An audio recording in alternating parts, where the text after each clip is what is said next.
This is week 10 of 2022. I'm Smitha Nair. This is your weekly fix.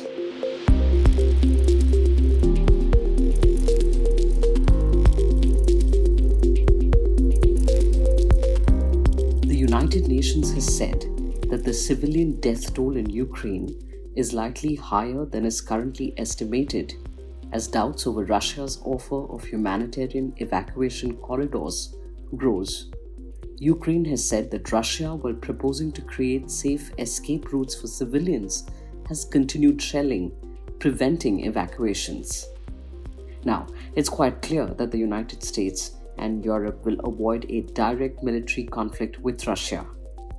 So what do these Western powers do to counter Russian aggression, to force Putin to withdraw? Imposing crippling sanctions on the Russian economy. But how do sanctions as a foreign policy tool really work? What has Russia done to shield itself in anticipation of these sanctions? In a deeply integrated world, how can the architects of these sanctions ensure that the impact is contained within Russian borders? Can India, which enjoys deep trade relations with Russia, in any way be impacted?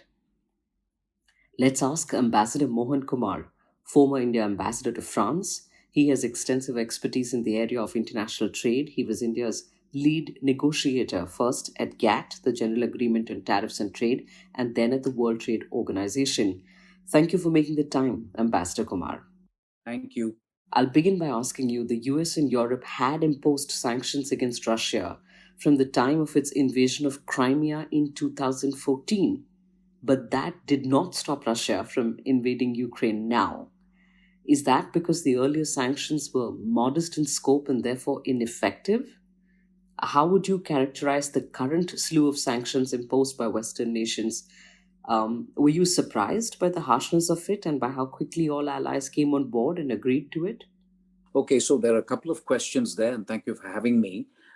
First of all, there is no question in my mind that the 2014 sanctions against Russia imposed because of Russian annexation of Crimea were much softer or lighter, whichever way you want to look at. For example, there were no SWIFT sanctions, for example. Right. So I can give you a couple of other examples. The bottom line is those sanctions were modest.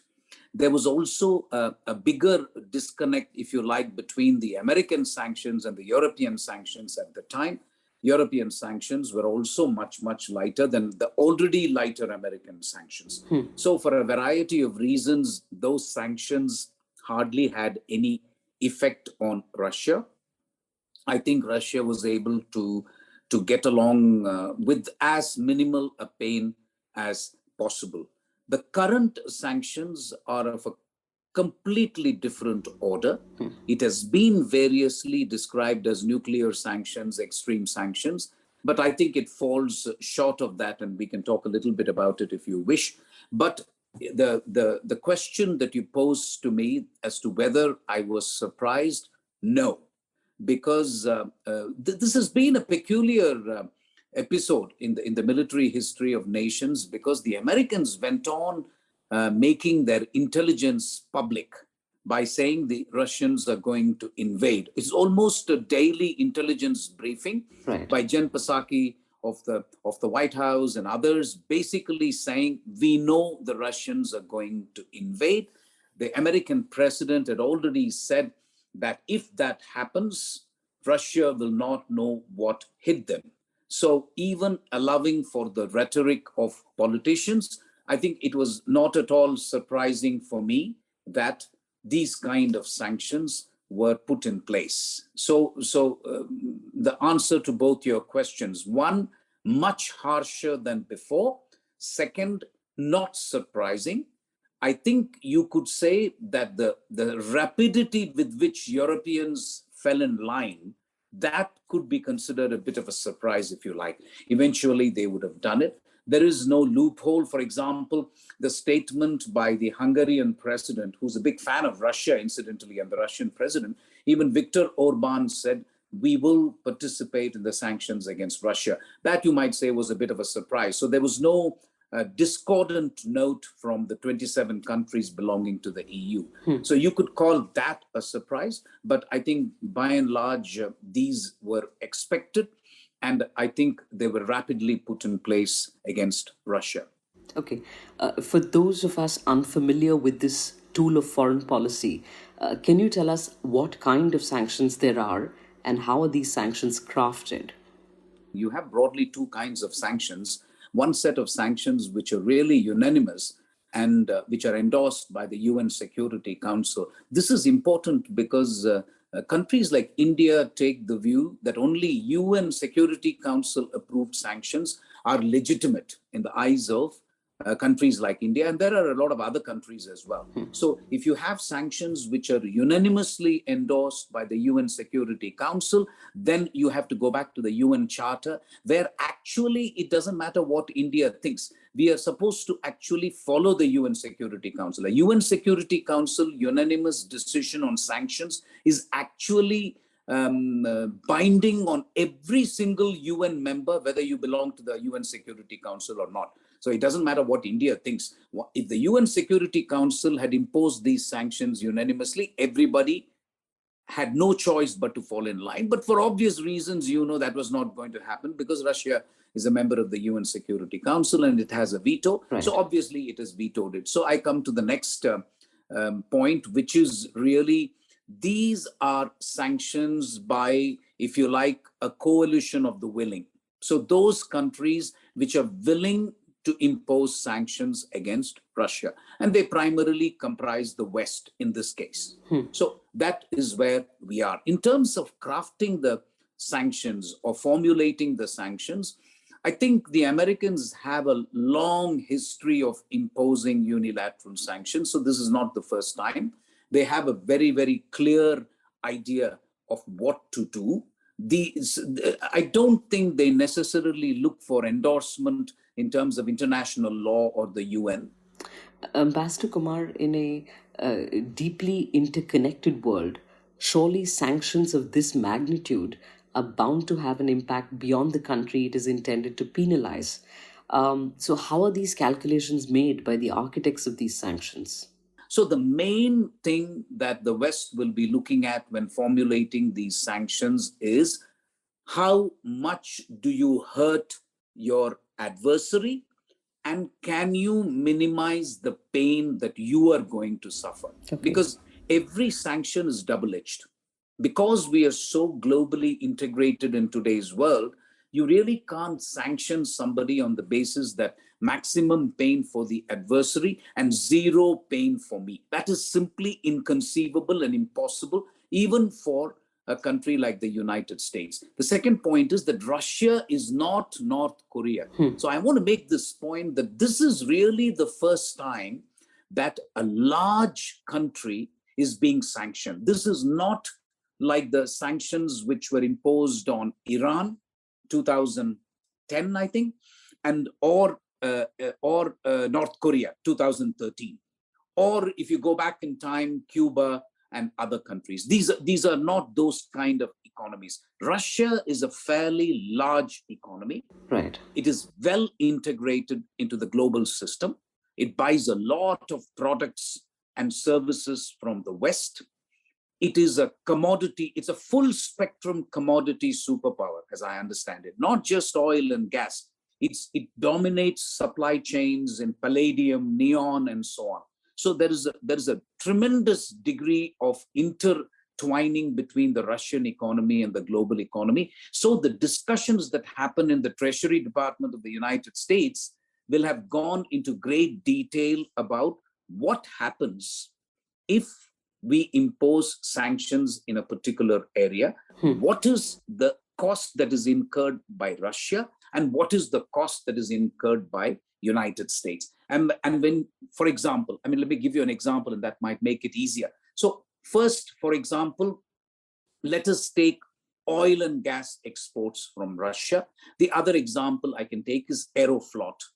Obviously, it's far easier to sanction Aeroflot because it almost imposes costs only on Russia. Many people don't take the Aeroflot unless they are flying only to Moscow. Most people would take alternative airlines. So it's almost zero cost for the average American. Whereas if you take gas prices or energy prices, there is no direct impact on the American consumer, but you're going to be absolutely certain that oil prices will increase, which they have in the last one week or so, or 4 days since the sanctions were announced. Oil prices have gone, the Brent has gone above $100. This would have been totally anticipated by the Americans. Now, this is no mean matter if you know the American economy, because the gas prices are very, very important. They call it gas, what we call petrol. So the gas prices for the United States is extremely important. You've got an important midterm election coming in the United States. Okay. So, and then the dependence of Germany and Italy on gas from Russia. So I'm not at all surprised that gas and oil exports were spared of the sanctions. Okay. And that's why you say that these are not nuclear or extreme sanctions. So let's take Gazprom to give you an example. Gazprom can continue exporting. You might ask, what about the payments that Gazprom will receive? Yes. So euros are largely spared. Dollars are a problem. So the banks which have to pay Gazprom for its energy exports will not be able to pay in dollars because of the far-reaching sanctions, SWIFT, etc. But nobody has said anything about euros. So all that companies which buy gas and oil exports from Russia have to do is deal with euros. It's as simple as that. And so it might lead to some additional costs because dollar is still the reserve currency. Dollar is still the currency that is preferred all over the world. But I think it is possible to do business. Secondly, I think when we say SWIFT sanctions, I want your listeners to be clear. It doesn't mean banks are forbidden. It only means that banks have to resort to a slower method of transferring money and a more expensive way of transferring money. SWIFT, as the name indicates, is the easiest way to do it. Dollar is still the easiest way, the quickest way to do it. But if people want to go about the slower route, the more expensive route, it is possible. And it is for this fundamental reason that I say these sanctions fall short of nuclear sanctions. But I perfectly get it. It is not easy to do these nuclear sanctions where you seal every single gap. It's not possible. So I still think these sanctions are devastating. And even if I admit that these fall short of nuclear sanctions, as I say, there is something called the chilling effect of sanctions, which means suddenly countries will say, we don't want to deal with any Russian company. They will not do due diligence and see which are the Russian companies which are sanctioned, because the list in front of me says there are something like 400 Russian individuals who have been sanctioned. That is asset freezes and travel bans. And there are 600 Russian entities, what they call entities, but basically companies and firms and institutions which have been sanctioned. But then you will have to go through the list to find out which of these institutions is banned. Do these institutions have a controlling interest in a company? Because that is also banned. So most countries will not do due diligence. What you will just say is, listen, just avoid Russian banks. Okay. In that sense, the dread of the dollar, I call it the dollar dread, that is very much there. Because the Americans will go after you if you fall foul of these sanctions. Many countries will succumb to the chilling effect, which is that they will say, better be safe than sorry, completely avoid Russian currency, Russian institutions, and Russian banks. That is often described as the chilling effect, and that has a profound impact on the Russian economy, which is why you see that the ruble is devalued by 30% since the sanctions were announced. But surely Russia had anticipated the imposition of these sanctions. What has it done in anticipation of or in response to these sanctions that have been imposed? I'm not in possession of concrete evidence, but I think the question is a good one. I can't imagine that the Russians were not prepared for this. And Russians, in any case, have a long history of putting up with sanctions. So this is not the first time. One possibility I thought was that famous visit by Putin to meet Xi Jinping just on the eve of the Winter Olympics inauguration and the release of that famous Sino-Russian joint statement of 5,000 words, and where it says we will have a relationship of no limits and nothing is forbidden, no areas are forbidden for cooperation. I thought one thing the Russians may have done is to send a signal to China that we need help, because that is a country which is in a position to help, frankly. Right. I mean, the Russians have reserves of $640 billion, the Russian central bank, out of which about $130 billion is in gold and about $70 to $80 billion is in Chinese currency, yuan. Okay. So at least to that, I know it's a small amount, it's not a very big amount, because these $640 billion have been frozen. And I think the Russians would have been ready. But if they can use the gold, if they can use the Chinese currency yuan, I know that the Chinese and the Russians have been talking for some time about creating an alternative to SWIFT. I don't know if those conversations have progressed. And finally, China being told that, listen, let's just go back to pure and simple currency swap arrangements between us. This conversation must have happened. I have no evidence of it, but I'll be very, very surprised if the Russians did not raise it with China. So that could be one outlet. The second is pure and simple, warning your citizens and telling them that, listen, we are in for a difficult time. This seems difficult to me because, for example, there is a complete run on the products in Russia. iPhones are selling like crazy. And that is because people are thinking that sitting on rubles is a bad idea. And the Russians are amazingly innovative people. Each person, I'm told, has two accounts now, one in ruble and one in the foreign currency. Foreign currency has become very, very scarce. And with the ruble, most people have just used up the rubles, anticipating this 30% devaluation. So I think some measures could have been taken, but between you and me, it's not easy. It's not easy to do this in an integrated world. I mean, it's not like, what I'm saying is, it's not like Abramovich in UK selling the Chelsea club or something. He has done it. That's easy to do sitting in London. But sitting in Russia, if you have a company and if you know that your company is going to be blacklisted, what you can do is suddenly shift your banking operations to non-American banks.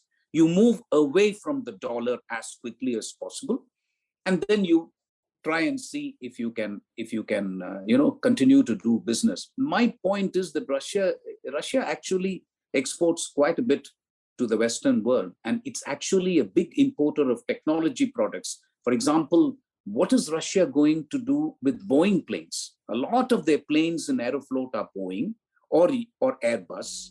If those are going to be banned, then spare parts will be banned. The Aeroflot company's airspace is closed to Europe and to the United States. Those are not things that you can be prepared for. What are you going to do? Divert your flights to North Korea? Obviously, that's not the answer.